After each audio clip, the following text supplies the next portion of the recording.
మాంగళ్య shopping mall ఆర్సీపురంలో Ambedkar statue ఎదురుగా July 12న రాశి ఖన్నా చేతుల మీదుగా గ్రాండ్ ఓపెనింగ్. ఎస్, ప్రముఖ గాయని ఎస్ జానకి గారు మృతి ఇప్పుడు యావత్ సినీ లోకానికి ఒక పెద్దని లోటుగా మారింది. ఆమెతో కలిసి పనిచేసినటువంటి సంగీత దర్శకులు, గాయకులు జానకి గారితో తమకున్నటువంటి అనుబంధాన్ని ప్రతి ఒక్కరు కూడా గుర్తు చేసుకుంటున్నారు. ఎస్, ప్రస్తుతం మనతో సుమన్ టీవీతో లైవ్ కాల్లో మాట్లాడడానికి ప్రముఖ సంగీత దర్శకులుగా ఉన్నటువంటి ఆర్పి పట్నాయక్ గారు ఫోన్ ఇన్లో ఉన్నారు. ఆర్పి పట్నాయక్ గారు నమస్తే అండి. నమస్తే అండి. ఆర్పి పట్నాయక్ గారు, జానకి గారు లేరు అన్నటువంటి మాట మనం ఇప్పుడు ప్రస్తుతం వింటున్నప్పటికీ ఆమె పాటలు మాత్రం తరతరాలుగా నిలిచిపోతాయి. సో జానకి గారితో, జానకమ్మ గారితో మీకున్నటువంటి అనుబంధం ఎలాంటిదో ఒకసారి సుమన్ టీవీ వీక్షకులు చెప్పగలరా? రీసెంట్ గా కలిసానండి నేను March 21. ఓకే, వైజాగ్ లో కలిసాను. అంతకుముందు March 17 హైదరాబాద్ లో కలిసాను. ఓకే. అంటే ఆవిడ అబ్బాయి చనిపోతే ఆవిడని కలవలేకపోయాం మేము ఎవరు. ఆవిడ హైదరాబాద్ వచ్చినప్పుడు మొత్తం మ్యూజిషియన్ ఫ్రాటర్నిటీ ఆవిడ అమ్మాలంతా వెళ్ళి కలవడం హైదరాబాద్ లో జరిగింది. ఓకే. తర్వాత నేను వైజాగ్ వెళ్తున్నానంటే సరే వైజాగ్ నేను కూడా వస్తానమ్మా అదే టైంలో అయితే వైజాగ్ కూడా కలుస్తానన్నా. March 21 మళ్ళీ వైజాగ్ కలిసింది. ఓకే. ఏంటంటే ఆవిడతో కలిసి స్పెండ్ చేసే ప్రతి టైం కూడా చాలా పాజిటివ్ గా ఉంటది. చిన్న పిల్లలాగా, చిన్న పిల్లలు ఎలా ఉంటారో అంత ఎనర్జెటిక్ గా ఉంటారు ఆవిడ. ఓకే. అంత అంటే ఇంట్లో ఒక మనిషిలాగా ఉంటారు. అసలు అహంకారం, గర్వం ఏమి ఉండదు. ఎంత డౌన్ టు ఎర్త్ ఉంటారంటే అసలు ఎంత లైఫ్ చూసినా ఈవిడే ఎంత డౌన్ టు ఎర్త్ ఉంటే మనం ఎంత ఉండాలి అనే ఫీలింగ్ వస్తుంది ఆవిడ చూస్తాం. నిజమండి, నిజం. అది నిజంగా ఆమె పాడినటువంటి పాటలు ఇప్పటికీ కూడా, అంటే ఎప్పుడో ఒక 30 ఏళ్ల కిందట పాడిన పాటలు, 40 ఏళ్ల కిందట పాడిన పాటలు కూడా అందరికీ మనకు గుర్తుకొస్తూనే ఉంటాయి. అంటే ఇప్పుడు ఈ జనరేషన్ కూడా ఆ పాటలను అంతగా నచ్చుతారంటే నిజంగా ఆమె గాత్రం ఆ దేవుడిచ్చినటువంటి ఒక గొప్ప వరం అనుకోవచ్చు సినిమా లోకానికి. అవును, డెఫినెట్ గా. అంటే ఎక్స్ప్రెషన్ అనేది చాలా కొద్ది మందికి వస్తుందండి. అంటే సింగింగ్ అంటే స్వరాలు మాత్రమే కాదు, ఎక్స్ప్రెషన్ పలకడం కూడా చాలా ఇంపార్టెంట్. ఓకే. ఆ ఎక్స్ప్రెషన్ కూడా ఆవిడ దాంట్లో అంత పర్ఫెక్ట్ గా పలుకుతుంది. ఓకే. అందుకే ఇళయరాజా గారి కాంబినేషన్ లో అన్ని హిట్ సాంగ్స్ వచ్చాయి ఆవిడ. నిజంగా ఒక పాట ఆమెకు చివరిసారిగా మీ వైపు నుంచి సుమన్ టీవీ సాక్షిగా ఆమె పాడినటువంటి ఎన్నో వేల పాటల్లో మీకు నచ్చినటువంటి ఒక మధురమైనటువంటి పాటను ఈ సందర్భంగా ఆలపించే ప్రయత్నం చేస్తారా ఆర్పి? అంటే పాడే పరిస్థితి లేదండి, బట్ డెఫినెట్ గా ఆవిడ పాడిన పాటల్లో నీలీలా పాడేదా దేవా పాట ఏదైతే ఉందో ఆ పాట అంటే చాలా ఇష్టం అండి. ఎందుకంటే చాలా కష్టమైన పాట. అంత కష్టమైన పాట అప్పట్లో సింగిల్ టేక్, అంటే ఏ ఒక్కరు తప్పు చేస్తే మళ్ళీ మొత్తం అందరూ కలిసి పాడాలి, ప్లే చేయాలి. అలాంటి రోజుల్లో ఆవిడ అంత గొప్ప పాట సింగిల్ టేక్ లో ఎలా పాడారా అనేది ఇప్పటికీ ఒక $1 million క్వశ్చన్ అన్నమాట. అంత కష్టమైన పాట. దాని గురించి ఆ పాట అయితే గుర్తు చేసుకోవాలనిపించింది. అంతే, చాలా కష్టమైన పాట కాబట్టి నేను పాడలేను. ఓకే. ఓకే. ఇంకొక పాట ఏమన్నా పాడడానికి అవకాశం ఏమన్నా ఉంటుంది ఆర్పి గారు? మీరు ఫీమేల్ సింగర్స్ అడగాలి. ఎస్ అండి. అలాగే ఆర్పి పట్నాయక్ గారు నిజంగా ఒక తెలుగు వ్యక్తిగా, తెలుగు గాయకురాలుగా ఇక్కడ నుంచి ఆమె దేశవ్యాప్తంగా ఇన్ని వేల పాటలు అనేక భాషల్లో పాడారంటే నిజంగా మన తెలుగు ఇండస్ట్రీ చేసుకున్నటువంటి ఒక గొప్ప అదృష్టం అనుకోవచ్చా జానకి గారు? తెలుగు అంటే ఇండియా చేసుకున్న అదృష్టం అండి. తెలుగు వాళ్ళ ఎక్స్ట్రా అదృష్టం ఏంటంటే ఆవిడ తెలుగు ఆవిడ. సింగర్ గా ఆవిడ మన ఇండియాలో పుట్టడం, ఇండియా చేసుకున్న అదృష్టం.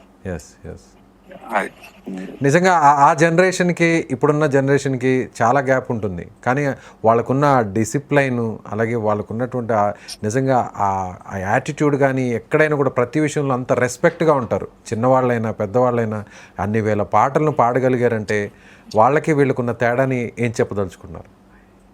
కంపేర్ చేయొద్దండి, అస్సలు కంపేర్ చేయొద్దు.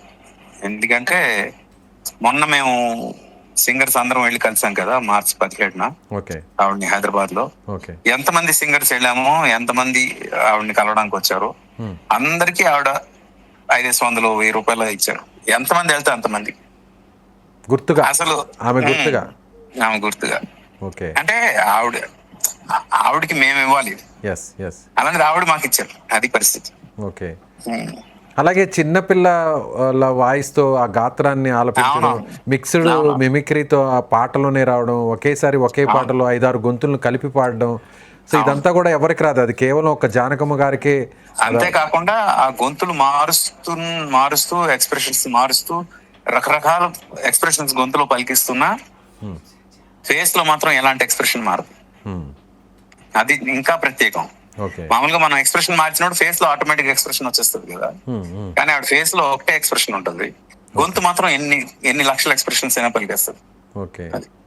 మిగిలిన గాయకులకు ఆమెకు ఉన్నటువంటి ప్రత్యేకమైనటువంటి తేడా ఏంటి? అలా అంటే ఎవరిది వాళ్ళు ప్రత్యేకం కదండి. ఇప్పుడు సుశీలమ్మ ప్రత్యేకం, ఈవిడ ప్రత్యేకం. ఓకే. అయితే ఏంటంటే ఈవిడ ఎక్కువ ఛాలెంజింగ్ సాంగ్స్ పాడారు, చాలా ఎక్స్ప్రెసివ్ సాంగ్స్ కూడా పాడారు. ఇప్పుడు మౌనమేళ నోయి ఉందనుకోండి, అసలు ఆ పాట అలాంటి ఎక్స్ప్రెషన్ తో పాడాలని ఏ సింగర్ ధైర్యం కూడా చేయలేరు, అంత గొప్ప ఎక్స్ప్రెషన్ ఉంటుంది ఆ పాటను. అలా పాటల మధ్యలోనే ఆ ఏడ్చేటువంటి ఆ పరిస్థితిని కూడా పాటలోనే వినిపించడం, నవ్వేటువంటి వాయిస్ ని కూడా వినిపించడం, అలాగే కొన్ని చిన్నపిల్లల వాయిస్ ని వినిపించడం, పెద్దవాళ్ళ ముసలి వాళ్ళ అన్ని రకాల ఎక్స్ప్రెషన్స్ నిజంగా అలాంటి ఉన్నారండి. మేము కలిసినప్పుడు చాలా హెల్తీగా ఉన్నారు. అసలు ఈ న్యూస్ చాలా షాకింగ్ ఉంది, ఎందుకంటే అసలు ఛాన్సే లేదు. ఆవిడ ఎంత హెల్తీగా ఉన్నారంటే కనీసం ఇంకో 5 ఏళ్ళు ఈజీగా బతుకుతారు అన్నట్టు.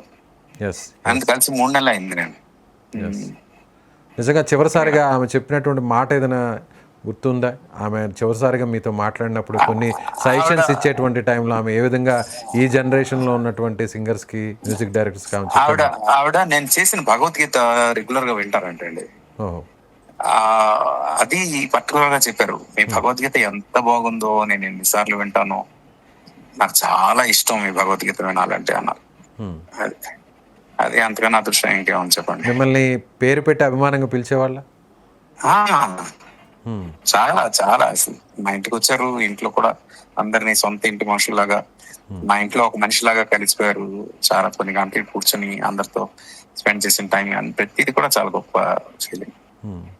ముఖ్యంగా ఆమె పాడినటువంటి పాటల్లో మీకు బాగా నచ్చినటువంటి పాటలు, హిట్ సాంగ్స్ చాలా ఉన్నాయి, కొన్ని 100,000 ఉన్నాయి. చెప్పాను కదండి, నీళ్ళ పాడితే దేవ పాట మాత్రం డెఫినెట్ గా చాలా కష్టమైన పాట. ఓకే. అది ప్రతి సింగర్ కి అదొక ఛాలెంజ్. అది కనుక వాళ్ళు పాడగలిగితే, ఆవిడ పాడిన దాంట్లో 10% పాడగలిగిన వాళ్ళు చాలా గొప్ప సింగర్స్ అయిపోతారు. Right sir. అలాగే చివరిసారిగా ఒక వాక్యంలో జానకమ్మ గారి గురించి చెప్పాలంటే ఒకే ఒక వాక్యంలో ఏం చెప్పవచ్చు ఆమె గురించి? సరస్వతీదేవి పుట్టింది, ఇంకా చాలు అని ఆవిడ మనందరికీ ఇవ్వాల్సినంత ఎంటర్టైన్మెంట్ ఇచ్చి, సంగీతం నేర్పించి, మిగతా కూడా కావాల్సినంత సంపద ఇచ్చేసి, ఇంకా దీన్ని వాడుకొని మీరు చాలు అని చెప్పి వెళ్తాను అనిపించింది. థ్యాంక్స్ అండి. థ్యాంక్ యూ సో మచ్ ఆర్పి పట్నాయక్ గారు. సో ఇది ప్రముఖ గాయకులు, సంగీత దర్శకులు, అలాగే దర్శకులుగా ఉన్నటువంటి ఆర్పి పట్నాయక్ గారు జానకమ్మ గారితో ఉన్నటువంటి అనుబంధాన్ని ఆయన గుర్తు చేసుకుంటున్నారు. సరిగ్గా 3 నెలల కిందట విశాఖపట్నంలో కొంతమంది గాయకులందరితో కలిసి ఆమెను కలిసినటువంటి పరిస్థితి. కలిసిన తర్వాత ఆమె ఎంతో ఆత్మీయంగా, ఎంతో అభిమానంగా ప్రతి ఒక్కరితో కూడా ముచ్చటించారు. చిన్న పిల్లల ప్రతి విషయాన్ని కూడా గుర్తుపెట్టుకొని అక్కడ ముచ్చటించడం, వాళ్ళతో మాట్లాడడం అనేది ఇప్పటికీ కూడా కళ్ళ ముందే మెదులుతూనే ఉందన్నారు. అలాగే ఆర్పి పట్నాయక్ గారు ఆలపించినటువంటి, వినిపించినటువంటి, రాసినటువంటి భగవద్గీతను కూడా ఇప్పటికీ తాను వింటుంటాననేటువంటి విషయాన్ని నేరుగా ఆయనతోనే చెప్పడం జరిగిందంటారు. ఇలా జానకమ్మ గారు సినిమా రంగంలో ఉన్నటువంటి సంగీత దర్శకులకు, ఆనాటి తరానికి సంబంధించిన సంగీత దర్శకులతో పాటు నేటి తరానికి సంబంధించిన సంగీత దర్శకులు, గాయకులతో, టెక్నీషియన్స్తో, ఇలా ప్రతి ఒక్కరితో కూడా ఆమె ఎంతో అభిమానాన్ని చూపించేవాళ్ళు, ఎంతో మర్యాదపూర్వకంగా వ్యవహరించేవాళ్ళు. సో ఒక రకంగా చెప్పాలంటే చిన్న పిల్లలు ఏ విధంగా అయితే ముచ్చటిస్తారో అలాగే ఇప్పటికీ కూడా ఈ వయసులో కూడా జానకమ్మ గారు అందరితో అలాగే ముచ్చటిస్తారు. సో జానకమ్మ గారిని చివరగా 3 నెలల కిందట కలిసినప్పుడు సంపూర్ణమైనటువంటి ఆరోగ్యంతో ఉన్నారు. ఇలా ఆమె హఠాత్తుగా గుండెపోటుతో చనిపోతారని నిజంగా ఎవ్వరం కూడా ఊహించలేకపోయాం. నిజంగా ఇదొక హఠాత్ పరిణామంగా దీన్ని చూడాలి. జానకమ్మ గారు మన మధ్య లేనప్పటికీ కూడా ఆ సరస్వతీదేవి ఆమె గాత్రం రూపంలో ఎంతో సంపదను తరతరాలకు ఇచ్చిపోయారు. సో జానకమ్మ గారి లేని లోటు అనేది ఎప్పటికీ తీరలేనిది. మళ్ళీ మళ్ళీ మళ్ళీ జానకమ్మ గారు పుట్టడం అనేది జరగదు. ఆమె పాట మాత్రం చిరస్థాయిగా నిలిచిపోతుంది. ఆమె భౌతికంగా మన మధ్య లేనప్పటికీ ఆమె గాత్రం, ఆమె ఆలపించినటువంటి ప్రతి పాట ఇప్పటికీ ఎప్పటికీ తరతరాలుగా నిలిచిపోతుంది. ఖచ్చితంగా సుమన్ టీవీ కూడా జానకమ్మ గారికి నిజమైనటువంటి నివాళులు అర్పిస్తుంది. ఈ వీడియోను చూస్తున్న మీరు కూడా జానకమ్మ గారు ఆలపించినటువంటి పాటలు ఎన్నో ఉన్నాయి. అందులో మీకు నచ్చినటువంటి ఒక మంచి పాటను కామెంట్ రూపంలో తెలియచేసి చివరిసారిగా మీ వంతుగా మనవంతుగా జానకమ్మ గారికి ఒక నిజమైన నివాళిని అర్పిద్దాం. సుమన్ టీవీలో మీ పర్సనల్ అండ్ బిజినెస్ ప్రమోషన్స్ కోసం కింది నెంబర్కి కాంటాక్ట్ చేయండి.